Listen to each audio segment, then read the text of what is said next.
Right guys, welcome back to another episode of the Purpose Project. This one has been highly anticipated because I've been getting a lot of DMs about it. I'm here with my business partner, Dean Ashton. We're in urban reform right now, and today we're going to be talking about urban reform, its purpose, its story, a little bit about us, so you can find out more about us, because I understand that a lot of people watching this probably have no idea who we are and what we do. So we'll run through all that, and then we're going to be talking about what we're going to be doing in the future as well, which is going to be really exciting. Now, we'll kick off with Dean. Let's find out a little bit about Dean, and then we'll go into me and find out a little bit about me. So, mate, if you want to start with the long list of information about you, fire it off. So where do we start? So basically my background really is, well, I did start as a PT, early doors, straight out of university, with really very little experience. Maybe we need to get that photo up of you as a PT. I looked about 12. I was skinny, and as you can imagine, I was going into a world where everyone was already in this sort of strength building phase where I was brand new to it. So I looked like a child going into it for a start off. So imagine trying to, look to coach or be coached by myself. It's probably not something that people are interested in. But yeah, so I started as a PT when I was sort of 21.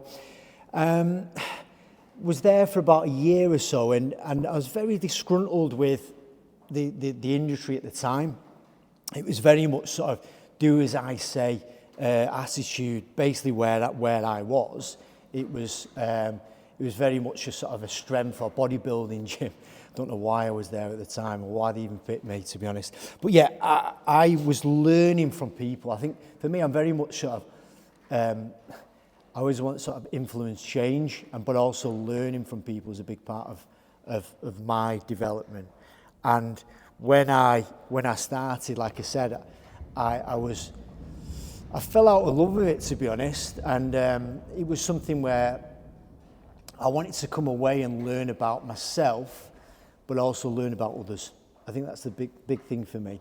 And I did. I came away from it. Always with it on the back of my mind, I wanted to come back to it and change the industry, change the way we approach and support people. But more importantly, obviously learn about myself, because I had no experience coming out of university, working with different people. Yeah, I did a bit of coaching here and there, but I really needed that valuable experience as I developed as a coach. So I went, I basically worked as a support worker, working in homeless units, mental health services, where I wanted to make a change. I felt it was an industry where I could really support people.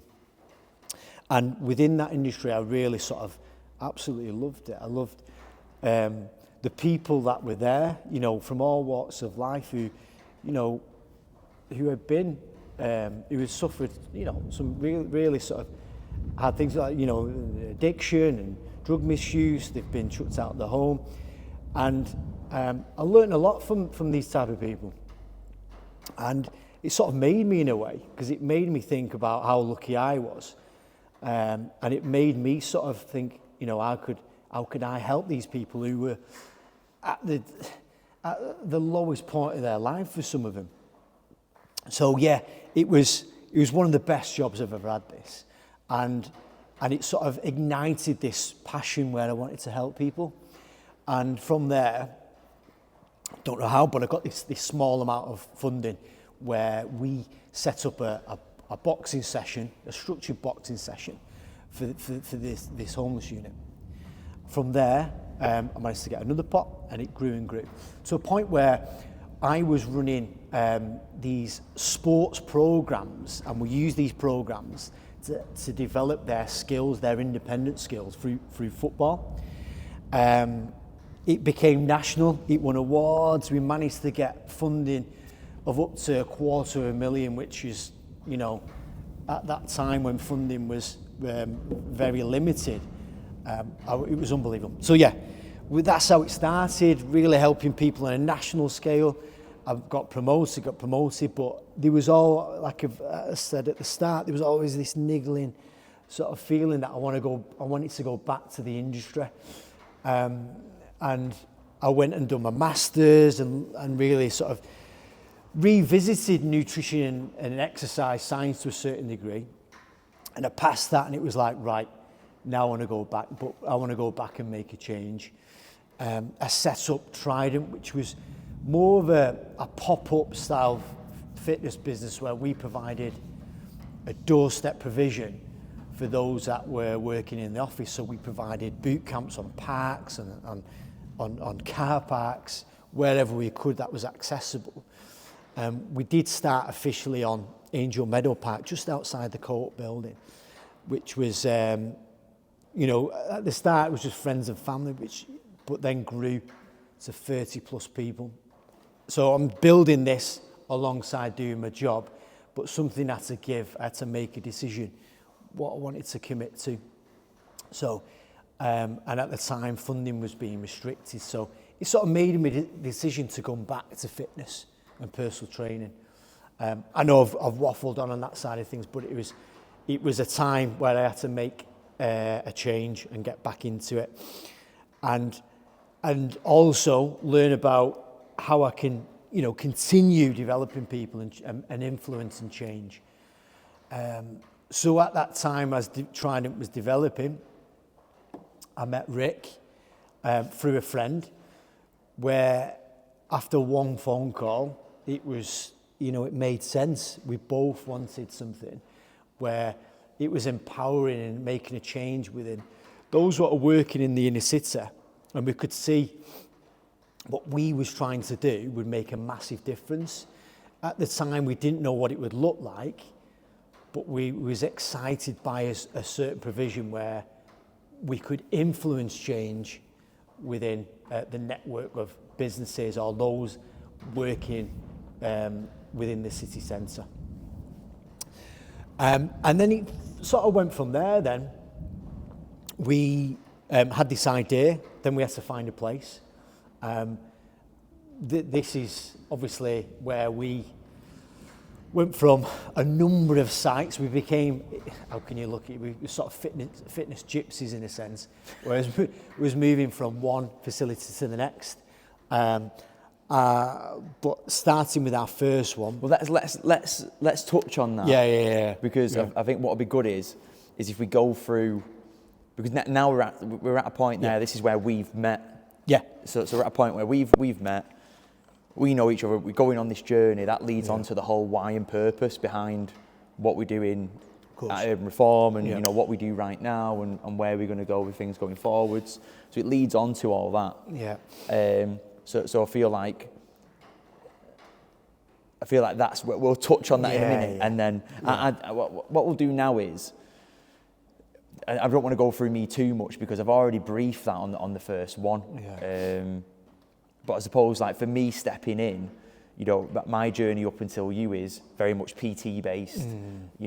Set business, one focus. Not happy with people in the workplace who were struggling all the time. Yeah. You're sharing the same problem, aren't you, at that point? Definitely. Yeah. I think for me it was like going back. I was disgruntled with the industry, but I felt that there was a change to be made. More not just about the physical development of someone, but more from a mental health aspect. Which we all know the benefits to that. But it's how we communicate that to the people that we was working with. Yeah.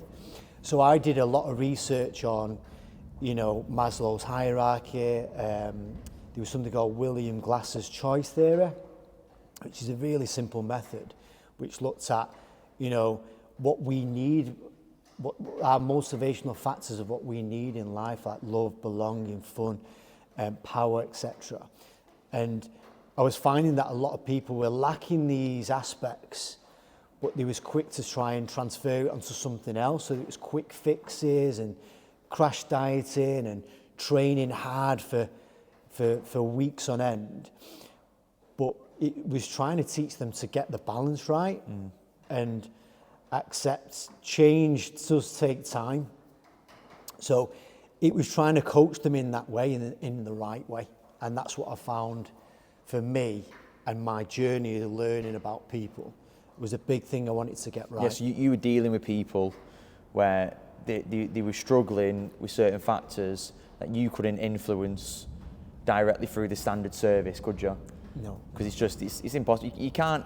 You can influence somebody PTing and you can make a massive difference, but that individual has to go on that journey. But where they're spending the majority of their time is in a workplace, and that's where we both agreed. That's where we want to be. We want to be in that place. So we shared that same view there. Well, before we actually met each other, we're both going through that, aren't we? And seeing it as a problem. And then that's when we had our first conversations, like you said. And I think at the time I was very adamant. I was going to do everything on my own, and I wasn't going to work with anyone else. And I spoke to you and was like, I can actually see this working. Whereas prior to that, I didn't. There wasn't much trust there for other people. So it was clear to me to be like, if I'm actually thinking this is a good idea, to set something up that can offer provisions for people who are, like we say, living busy lives in the city centre, who want to better themselves in some way, shape or form. Definitely. And we can get into a workplace, then I want to go for that. And that's probably what most people don't realise with urban reform is the majority of people who sort of see us, they see us through the socials and they see that it's a gym. And that's just an aspect of our business. It still, it still fits into the overarching why of supporting people who are living busy lives in the city centre, but it's a different type of why, in the gym compared to what we do on workplace wellness contracts. And then I suppose if you flip it on its head though, if you look at the people who see us through the wellness contracts, they probably have no idea about this place. Exactly. So I think that's what's going to be interesting about today is sharing those sides so people from both sides can see more about why this was set up, why the gym exists, why the workplace exists. And we always wanted to empower people, and that's more, and it can be from any scale basically. That could just be educating people around the simplicity of nutrition, because as you can imagine, a lot of you are aware of, nutrition is overcomplicated, and in all the realms of how it's promoted. So we just wanted to get the basics right, especially from a workplace point of view, and trying to get that right in terms of energy and output and how they can be more productive just by making small changes. So ownership was a big part of what we was trying to do. Again, we was trying to formalize a process that was clear for us, that could really help these people. So we had to go on a journey ourselves to learn, really get involved with these businesses and understand people. But look at, what's the landscape of how these businesses work, from the small businesses to the large corporate businesses. Because we've only experienced from a client one-to-one, potentially personal training point of view, and what they've told us.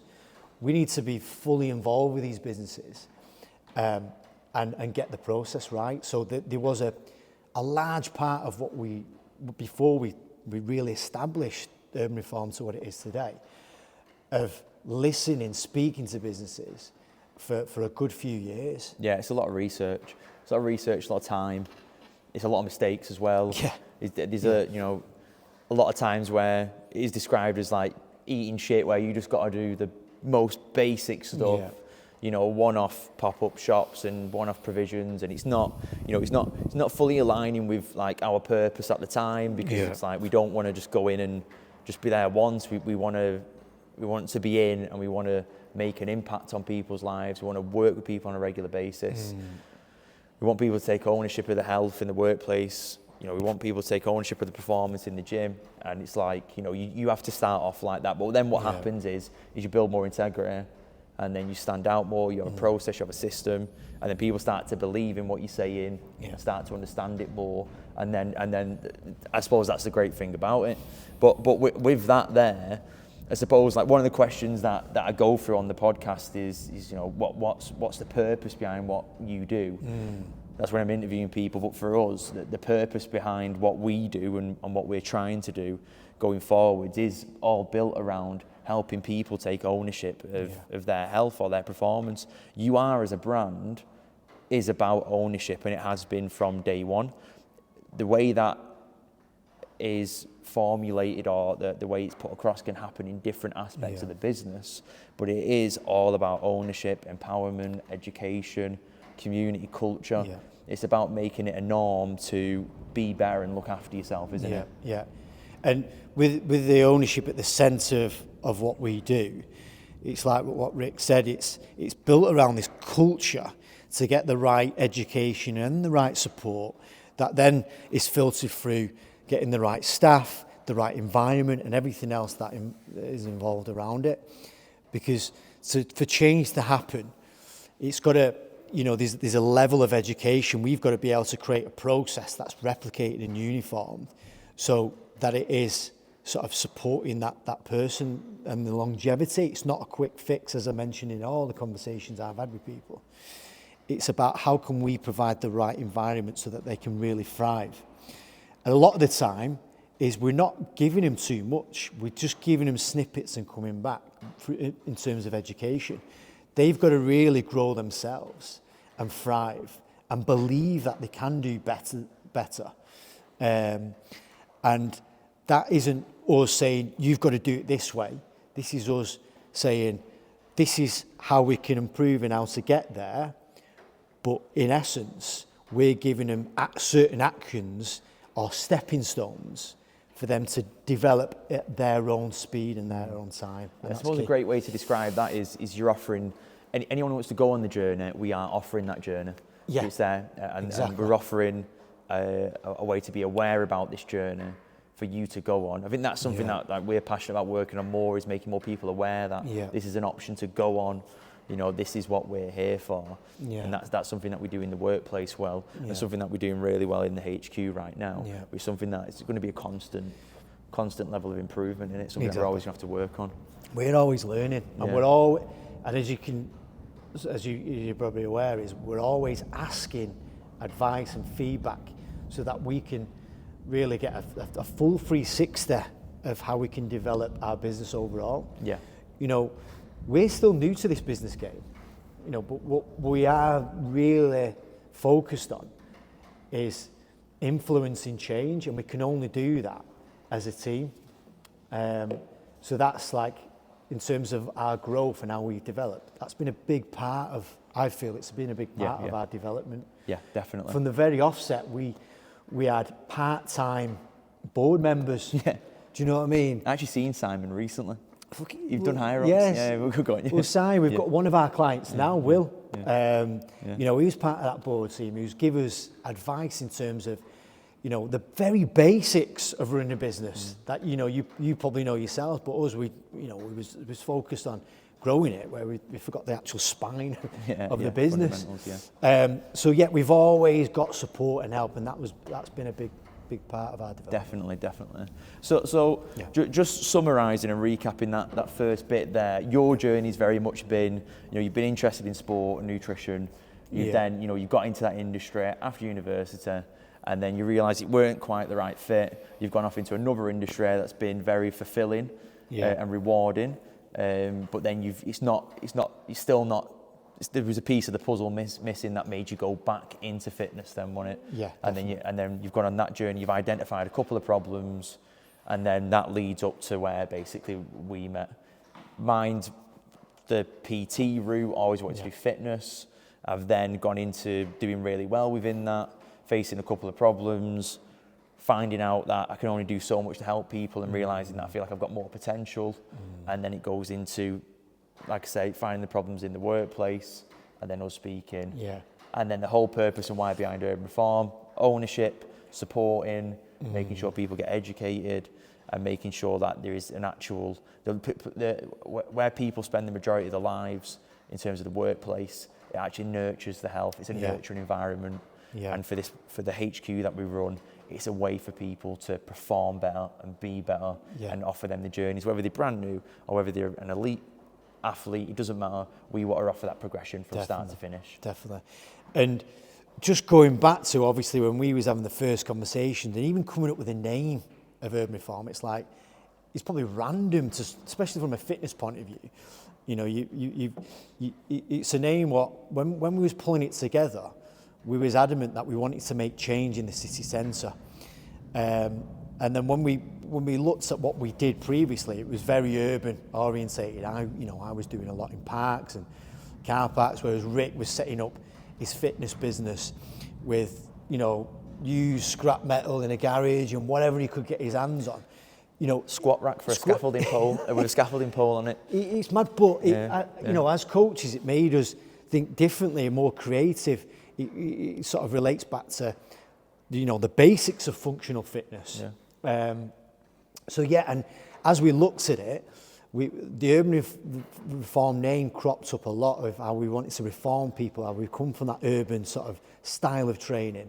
When we looked at the name itself, there was a very similar concept called urban reform in, I think it was in Canada, where volunteers actively supported those in the city centres who were struggling. There was like this team of volunteers who wanted to really help them. And it was like, well, that speaks volumes to what we're trying to do as a service. We're trying to influence change through fitness, which then leads to further benefits that might be helping you become more productive within your workplace, giving you the confidence to achieve whatever you want to achieve. Like we always say, to help you perform better. We're providing the right guidelines and support to do that.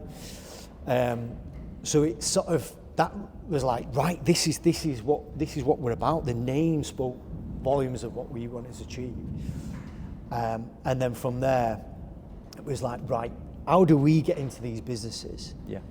As much as we can, wasn't it? A big thing on the name as well was the "you are," Joe, "your." Yeah. Joe, and that's carried on since. Of course, yeah. And this "you are" now is becoming more and more popular. Yeah. People are starting to use it themselves in phrases and so on. So it is quite nice to see people talking about, like your performance, your health, and these different aspects. But yeah, I mean, we're going on to now. Then, we've found out a bit about each other. Yeah. We've gone through the purpose. Now we're on to that journey. So I think we kick off with, like, let's just go from the roots of it. It was an introduction through Jamie. Yeah. Wasn't it? Yeah. And Jamie was one of your business partners at the time. Yeah. And Jamie was like, you two need to work together. And I had no idea why he was on about that. And I was very skeptical. I was like, why do I need to work with someone? Yeah. And then I was like, I thought I had loads of energy and I was dead excited about things, but you sounded more excited than me on the phone. And then I was like, right, I'm going to have to have a conversation with you now about this, because we're both saying the same things. We both initially didn't want to set up a gym, did we? It wasn't along the lines of let's set up a gym. It was along the lines of let's have a hub to train people up to then support people in the workplace. And that's where, the first conversations were, we'll work together if we're going to tackle this problem of people's health not being addressed or supported to the standard it should be within the city centre and within the workplace. We'll work together and we'll try and find a solution to that problem. And then that's where we went through a series of meetings then, didn't we? Of course. Yeah. Well, like I said, the conversation we had on the phone was like was the one where we was like, this sounds right. It sounds like if we did this, something's gonna happen. We're gonna help a lot of people. But yeah, like we said, we had a series of meetings where we utilised a good friend Chris Penkeff's. Going in there was the best thing ever, mate. I don't know who we thought he was, but that was literally, we'd go in there and we'd be on the 10th floor or something overlooking Manchester City Centre in a meeting. In a showroom. Fancy technology. We didn't, we would have loved to use the presentation screen at the time. We didn't know how to really use it, but we were so far away from that level, but we just went in as if let's just make the most. And to be fair, it probably did help, because when we was having the board meetings in there, it does help to be in an inspiring environment. It does. I felt it made a big difference. And then I feel that them who was our board that we created felt like they was making a big change, and being around that table. Some of the ideas that was putting across, looking back on it now, it was like, wow, these things have happened. Yeah, it's incredible. This is what we wanted to put in place. Yeah. From what Simon was saying, what Pete was saying. Yeah. But before that though, the funny thing is before that is literally we needed a base somewhere. Yeah, You were yeah, still yeah. doing Trident, I was still doing RigFit. We didn't She's have on any back. money at all to invest into this. So it was very much like favours. And luckily, we asked people for help. They give us help. We got our first space, which was like, it was just mental, wasn't it? To be in that space and like do what we'd done. Yeah. And we was only there for 3 months because we got kicked out of it. So this space was, it was an arch. It was an arch. Yeah, it was an arch. But it was a storage unit. So as you can imagine, a builder storage unit full of shit, full of crap. It had some of the best things I've ever seen in there. Yeah. It had a full tree. It had a full piano fake tree in there, fake tree. Yeah. But there was a bit of space that we could utilise, wasn't there? And we thought, right, let's do it up. We've got it painted. I was like, well, but it doesn't look right. There's loads of crap at the back. How can we separate this space? So I don't know why, but we decided to build a bloody 10, well, probably bigger than that, a 24, of pallet, like these pallets that we've just stuck together. Complete. If you got health and safety walked into that room, they would have. Oh God. It was terrible. It was so dangerous. We'll find a photo. I'll try and share a photo. We need to, as part of this talk, if we can like have it behind us. I don't know. Yeah. As we're talking about it. But we managed to create this space. Yeah. With just so you know, the reason why that pallet wall was so dangerous because there was about 2,000 nails sticking out on the other side. They're about 4 inches long. Yeah. And if that fell on you, it was game over. Yeah. Again, don't know what we was thinking, but you learn, don't you? Yeah, definitely. But go on. Yeah, so we've created, if you look at HQ now, it's probably the size of like this carpeted area, to be honest. We had a little bit of a run that we then thought we'd decorate with beading around the side. Yeah, we beaded it in, didn't we? With very minimal kit, but we always, and that was one thing we stuck with, and I think and we've still got it now. We had this kettlebell that we started with from our very first sessions, and it's gone through us from every venue that we've had. And I think that was one of our pieces of kit we had as well. A couple of racks, couple of benches, and that was about it really. Yeah. And we was there for... It was about 3 months. 3 months, and then that couldn't go on any longer. And then we moved on to our next space, where at first, when we first heard about it, we was like, this is going to be amazing. We're going to be on this rooftop terrace, we can have the space for this period of time. We thought it's going to give us that stepping stone to build and get a proper place. Yeah. And that's what it done. It did do that. It did, yeah. But it was just hilarious all over again because we're on this like really fancy floor and it just should not have any gym equipment in there at all.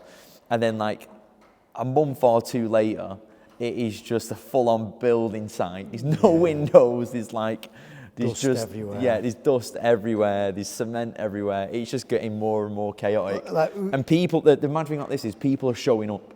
So people who are living busy lives in the city centre are hearing about us and they want to jump on our programmes and they want to train with us. Yeah. And they're on a building site. Yeah. You're doing squats. You're doing barbell box squats. But you got two squat racks and a cement mixer in between it, and you're squatting, and it's somehow it's working. Somehow we're doing talks at Selfridges or wherever it was at the time. I don't think we're at Selfridges then, but we was at some type of workplace, and it's like even though people are doing us favours here and give us an opportunity, we've technically not really got much, and we're in these environments and on the journey to achieving our mission at that point in time. Without realising what we was doing there was we just, those clients that was coming in was building them conversations. So it's getting us into them businesses, even though on the grand scheme of things and how it looks, it wasn't great, but it was building that sort of, that conversation to get into these businesses. But yeah, it was definitely a learning curve trying to get racks up through a lift, upstairs, up to that top. It looked fantastic. Being on the top floor and the views, but bloody hell. No, yeah, it was the whole transporting of equipment, and we started to actually acquire more equipment. And then it was shortly after that we ended up having to leave that space, didn't we? Yeah. And then we went into a basement. Yeah. Well, we had to leave that space because that was becoming a wedding venue. Yeah. So they've literally threw us in to the downstairs basement where we were sort of half in a bar.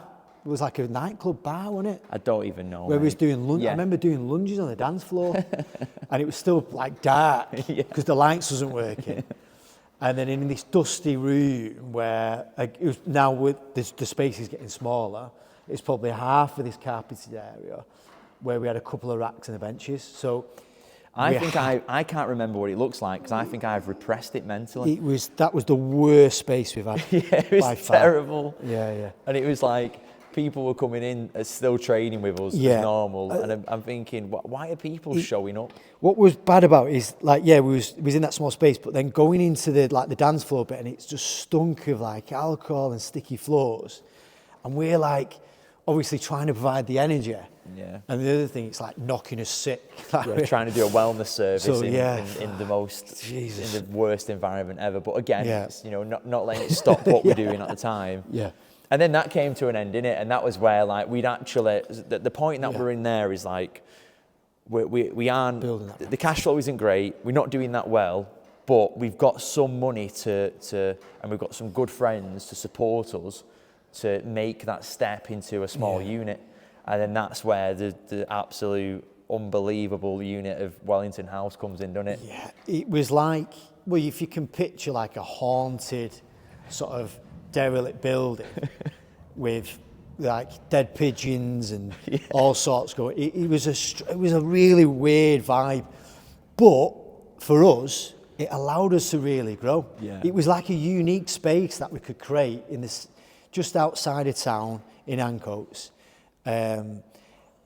We had to climb numerous stairs, but we used that as listen, right. So just to tell the story quick. So the basement that we was in was like a floor or two down technically. Yeah. And obviously we transported all the equipment down like a couple of months before.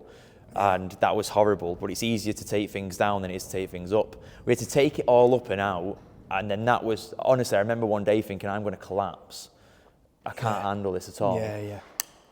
Got it out, just because it was a building site as well. We're having to constantly like weave in and out of like multiple people working on projects there.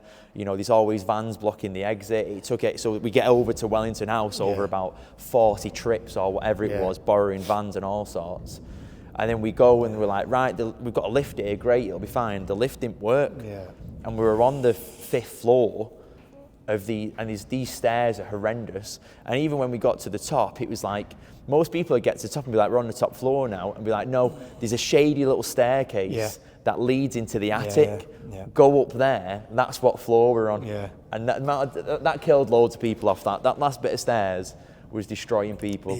But we even managed to make that work for us because that came part of the experience. Yeah. It was all this about, people were absolutely blasting the legs on their way up the stairs. Yeah. And at this point now, we really are, people in the workplace they don't see our HQ at the time, but we are growing in the workplace. We're building up really good relationships. People are starting to trust us more. Yeah. We're doing more and more talks, more and more regular services. And we're even now, because we have this little hub, we're even having conversations around certain people from the workplace coming into this space. Yeah. And we're renovating it, we're making it as nice as it can be in an attic without a closed roof where everyone can hear each other. And we're making steps forwards on this journey, aren't we? Definitely. So where we actually built our presence within Wellington House, there was all open roofs, so you had different businesses in each quarter. And as you can imagine, we wanted to pump the music out. You've got a DJ booth that needed their own style of music. You've got an hairdressers on the other side. So they was pissed off that we was there and trying to build this energy. So we fell out with a lot of people in where he was, but that's where we were situated at the time, which is a shame really. But anyway, going on to it, we had to grow these numbers, and we were slowly developing this presence.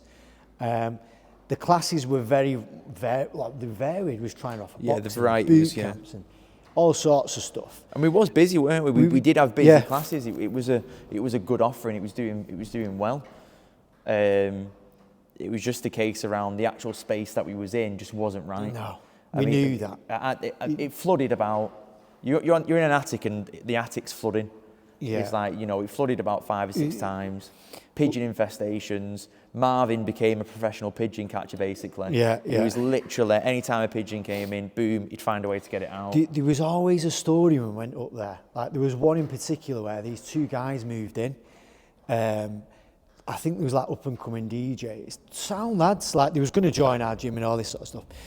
And then one morning, as we've got in, the floor was covered in like foam and water and all sorts, like that had gone through into our gym. I was like, what the friggin' hell's gone on here? It turned out these 2 guys, they did after parties and done illegal raves. Yeah. So they had this massive illegal rave. They were facing our gym, letting off fire extinguishers. There was like the door was ajar. There was like must have been about 30 odd. This space was small. People like lying down. Out of the face. It was just the craziest thing I've ever seen. Yeah. But I just thought, hang on, we're trying to provide a service here, and we've got these There's a rave going on. Neighbours causing havoc. So, but that's the thing. There was so many mad stuff going on. Yeah. Like, we even had a band who were from downstairs, who were doing very well at the time, come and join us in our program. Yeah. What the hell? But my favourite was the guy who basically just lived there. Oh yeah. And God, yeah. he was putting locks on the main door and that, and he was any problem, he was like, no, it was good because he was like making the toilets really clean, and he was like keeping on top of it. And I was like, why is this guy like looking after the space so much? And it's like, because he's put a full bed in, a kitchenette. He's got like his room where he's meant to be doing VR from isn't. It's just literally it's like a little apartment. And he was just, any pigeons that he could find went missing. I swear to God, he was catching and eating those pigeons. And he had about 5 or 6 different jobs. But I remember one day he just turned up on a Deliveroo bike. Yeah. And I was like, I thought you'd done VR, mate. And he was like, a character. It's not going that well at the moment. Absolute character, him. But we would. It was chaos being there, but again, it was another venue that allowed us to grow, and COVID came, didn't it? Yeah. And that's where we just took that big chance, and we got this venue that we're in right now. We was in a position where we developed, just before COVID, we developed a great relationship with AJ Bell. That was one of our first large wellness contracts. Yeah. And the guys there, obviously we met a number of times. They believed in us. AJ Bell, a great company who believe in looking after the staff and supporting them and offering those provisions and gateways to live a better life. And we built that relationship up, and that gave us that position there where it was like, right, no, it's come to life now. This provision that we want to offer, where we're in-house and we look after staff and we transform people's lives, and we offer a service that a workplace definitely wants to offer, but they just have no idea how to do it.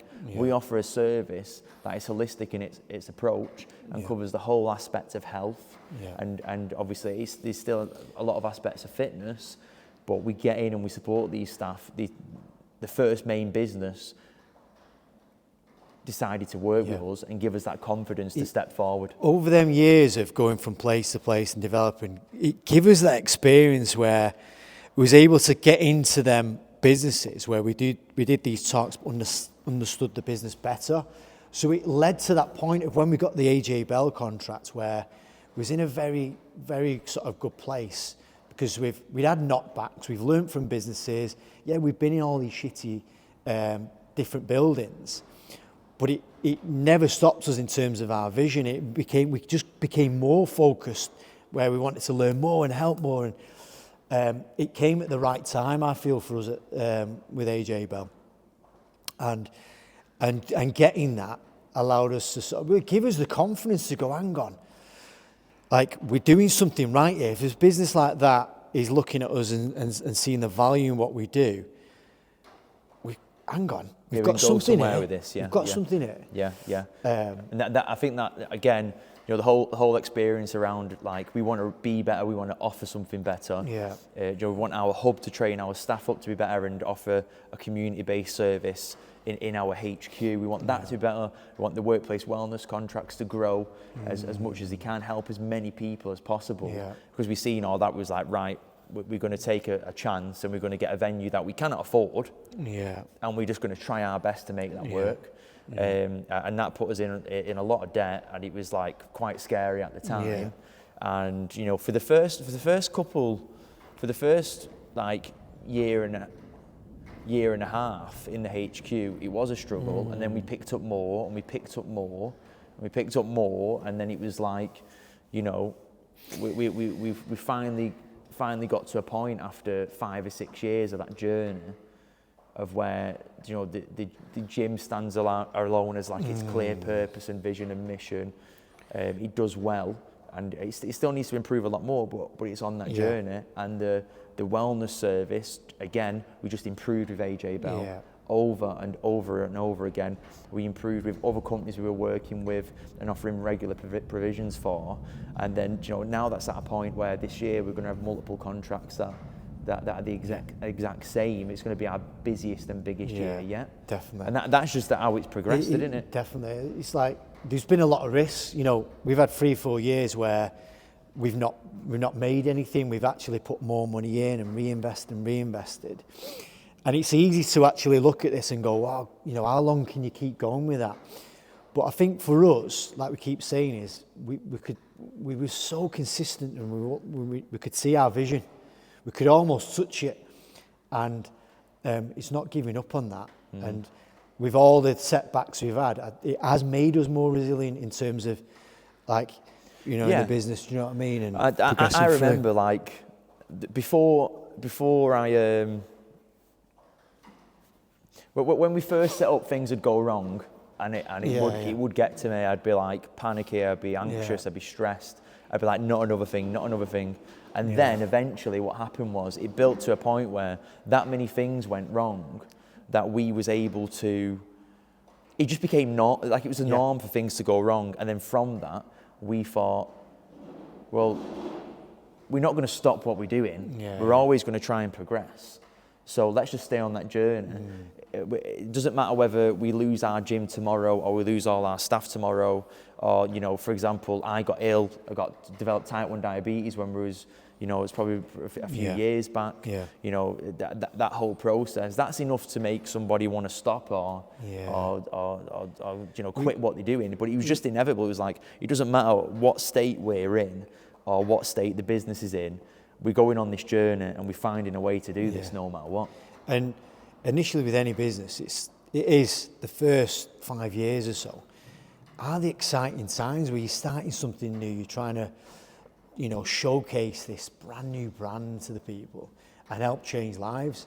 And like I said, we kept on that journey to support people. That's what kept us going, because we've seen how people would change through what we offered. And it was like, right, okay, when small groups of 5 then turned into 10, then 15 and 20, and now currently we've got, you know, 1,000 plus in our books. It's like, wow, when you reflect on it, it's like, bloody hell. Yeah, that's come from training parks and a garage. You know what I mean? It's absolutely amazing. It's a massive achievement, and we know that we've got an awful lot more to give. Now, I know we're short on time. And I would have loved to get through all this on the first one, but what we'll do is we'll do a part 2 for people. We'll pick up from where we left off, because basically everything that we've spoken about is getting us to where we are right now. We've not spoken about any future aspirations and what we're planning on there. There's a couple other things that I'd like to touch on, you know, between me and you, and stuff that's gone on, a few more stories to tell. You know, there's the whole Hyrox program that we can speak about and what's going on there, but we'll touch on that on another episode. Apart from that, I really hope that you've enjoyed this today. If anyone's got any questions that they want to fire over prior to the next episode, that'd be great, because we can speak about it and answer it in the episode. Because I do know we've gone through quite a lot there, and you might be interested in finding out more information about certain aspects. Fire that over. Apart from that, you're going to be seeing this on my socials, on Dean's, and on the Urban Reform socials as well. Yeah, have you got anything you want to add, mate, or are you happy with that? No, I think we've covered quite a lot in terms of our journey and the risks we've taken. I think that's what we want to get out there is, you know, it's, and you're probably aware of this, it's not plain sailing, and I think you've just got to, you know, just go with the flow with certain aspects, but always follow your vision. Don't let anything cloud it. And that's one of the biggest things I've learned from this experience, because me and Rick, you know, we've not gone and done business at college and university. We've actually learned from running it, and also getting the right people and learning from them. So yeah, very much still enjoying the journey. And yeah, I can't wait to showcase what we've got going on next. Yeah, what we've got going forward. So yeah, guys, tune into the next one, and we'll see you soon. Yeah. Perfect. Oh my God.